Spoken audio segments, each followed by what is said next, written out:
Greetings. Now, as we know, there is a big fad in both overstating the extent of inflation as well as overstating how bad inflation is, and thereby implying that deflation would be good. Whereas, if you've watched this channel for a while, you know that deflation would in fact be much, much, much worse for most people than moderately high inflation. And we are not even at moderately high inflation yet, as this channel proves many times. Now, what happens if in the YouTube field, we type in a string called inflation will kill you, because clickbait is what makes certain YouTube videos succeed. Inflation will kill you. Not that inflation will make you poor or inflation will harm your future or your retirement prospects. Inflation will kill you. And let's see who comes up just in doing this search. Gee, what a surprise. The first three videos are Robert Kiyosaki, How Inflation Will Kill You, Peter Schiff, Inflation Will Kill Us, and then Robert Kiyosaki again, Inflation will wipe out 50% of the population. It's the end of America, warns Robert Kiyosaki. America, of course, is the only country in the world. Now, I'm kind of relieved that the same two individuals are the ones who come up as the three most popular videos over here, because I have already debunked both of these people very extensively. See here for where I debunk Robert Kiyosaki in great detail. And see here for where I debunk Peter Schiff in great detail. Because these same people, they're using 1950s era economic thought, and they just have no idea how much technology has changed the assumptions that existed in the 1950s.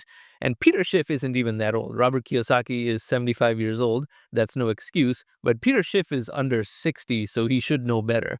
He was not even an active investor in the 1970s like Robert Kiyosaki was. Peter Schiff isn't that old, so he should know better. But actually, Peter Schiff is the most vocal one of all. So both of these people are very problematic in terms of spreading that incorrect miseducation to people. And the problem is inflation sells. The media likes to sell the inflation scare meme because the media's job is to scare people, and they are going to create a situation where in democracies, more and more people are going to vote for deflation. People will think deflation is good, and they're going to vote for deflation. So I'm going to refer to another video clip that exists elsewhere on this channel to help explain to you why deflation is not good. Deflation would actually be very bad compared to the level of inflation we have right now. And things right now are not bad at all relative to what it could be if people listen to what Peter Schiff and Robert Kiyosaki are saying. So we go to that video clip.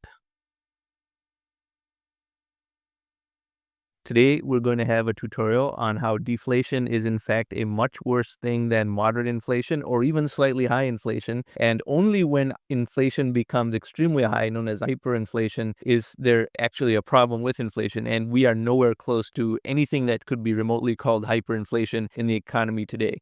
And so this viewpoint is contrarian to the prevailing narrative out there.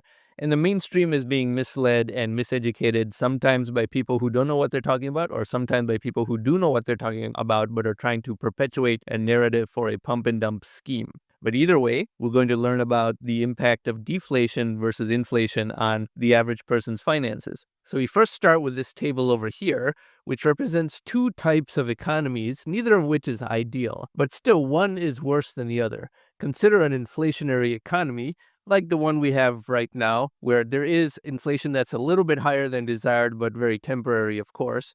And let's say people's income was rising only 4%, while the inflation rate were 6% on an ongoing basis. So their income is increasing less than the inflation rate. That is inconvenient, of course, because prices are rising faster than your income is rising. And for people with very little discretionary income, the poorest people, they have to give up a lot of basic necessities in some cases. But they're lagging by about 2% a year. That is inconvenient. That is problematic for people at the very bottom of the ladder. But that's not the end of the world. I still term this as a nuisance. Now consider by contrast a deflationary economy. Now, as critical as I am of the Federal Reserve and PhD economists, they're only the second worst people out there on the topic of inflation, because the Federal Reserve does in fact realize how bad deflation would be. That's why they keep doing QE when inflation gets too low. If they had the oversimplified view that inflation is always bad and deflation is actually good, then they wouldn't do QE and we would have deflation. Thankfully, at least the PhD economists at the Federal Reserve know that deflation is bad because the Great Depression had a lot of deflation. It was long enough ago that it's in economics textbooks. But a lot of average people have a super simplified understanding of this whole topic, and they assume all inflation is bad and all deflation is good because they cannot think beyond the concept of inflation means I'm paying more for things. Deflation means I'm paying less for things. And they don't see how that might connect to their own income and the general sentiment in society, including the sentiment that their employer holds. So take this situation, the deflationary economy. Yes, prices are dropping by 2%. Sounds great, doesn't it? Well, what if your job is gone? What if the unemployment rate is so high that a major fraction of the economy, 25-30% of people, are unemployed and your income has gone down 100%? I think after I explain it this way, most people would rather choose this upper economy as the lesser evil than this lower economy, because that is a far worse situation, and it can last for a long time. That's why the Great Depression lasted for 10 years, because it was deflationary and they didn't have a technological solution like we have today. Now, lest you say that not everyone loses their job, only a few people lose their job, well, let's go to this other slide over here then. Let's say it only goes down 50% because demand for products and services goes down so much that some people lose their job entirely, but some people don't lose their job. Some people are reduced to part-time and so forth. That's still terrible. Would you rather have your income increasing by 4% and inflation rising 6%, or prices dropping by 2% a year, which sounds good until you realize your income dropped a lot faster? And this is, in fact, what does happen. You don't have a robust job market when you also have deflation because we are a debt-heavy economy, and we are an economy where capital seeks return on leverage. So let me give you an example of housing and how it behaves in an inflationary or deflationary environment. So take this chart.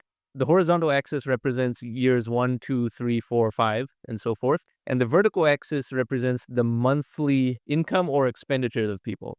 So let's say you have a home on a mortgage that is $2,000 a month, and the payment stays flat because it's a fixed rate mortgage. The blue line is scenario number 1, where the person's annual income is rising 5% a year, and therefore they make $6,000 a month the first year. The second is $6,300 a month, and so forth, 5% a year rising. As you can see, the mortgage payment continues to become less relative to the person's income. The mortgage payment continues to go down. And this is how a mortgage is supposed to work. And this is how people build home equity, because their payment stays the same, but the price of the home rises so that equity goes up and the mortgage shrinks as a portion of their income. And for all the horror stories about inflation in the 1970s, since a mortgaged home is really just a leveraged bet on local inflation, and that's what makes home prices go up, people who owned homes at the start of the 1970s made a ton of money by the end of the 1970s. For example, if you owned a mortgaged home in 1970, by 1982, you were quite well off. You had tons of home equity and your mortgage payment has shrunk to nothing. So inflation was actually the easiest money-making mechanism in those days because of the relatively high inflation and the very dramatic shrinkage effect it had on mortgage payments. Now, scenario number 2, which the United States has not experienced at any time in the lifetimes of anyone alive today to a significant degree, is deflation. So let's say you bought the same home and the mortgage payment was $2,000 a month, again, the orange line, and the income of $6,000 a month is decreasing by 1% a year, this gray line. As you can see, the mortgage payment stays the same, but the dollars of income are becoming less and less. Therefore, the mortgage payment is increasing as a portion of the person's income. That is an extremely stressful situation to be in. And that's why deflation is far more catastrophic to anyone with debt, and especially to a society where everyone has debt, like the United States. The United States is a debt-heavy society, and therefore deflation is far more destructive than inflation, including moderately high inflation like 3% or 4% a year. Deflation is what anyone with debt should be afraid of. That's why it's so ridiculous that in the United States, the perception of high inflation is based on just really 2 things: the price of milk at the grocery store and the price of gasoline at the gas station. And no one seems to grasp that if they have a home on mortgage, inflation is their friend and deflation is the biggest nightmare they can imagine. They should be extremely glad that there is even some inflation, because whatever small amount of inflation exists today, 2% a year is what the average has been over the last 10 years, despite all the quantitative easing by the Federal Federal Reserve. 2% a year is what is preventing them from disaster that would occur if deflation were to creep upon them and they have a fixed mortgage payment. So this is a very simple chart that explains how anyone with a mortgage or similar such fixed debt benefits tremendously from inflation and suffers tremendously under deflation. We're assuming, of course, that people's incomes rise with inflation. Some people's incomes rise above inflation, some people's incomes rise less than inflation, but on average, their incomes do exceed inflation because there is economic growth and nominal GDP contains an inflation component. Now, the economics profession has actually misrepresented this fact to the public and comes up with a lot of very misguided and inaccurate concepts to confuse average people further, and that's why so many people, including very well-educated people, are extremely uninformed about the realities of inflation and deflation. And there are concepts like the misery index, which perpetuate this misconception and spread ignorance even further.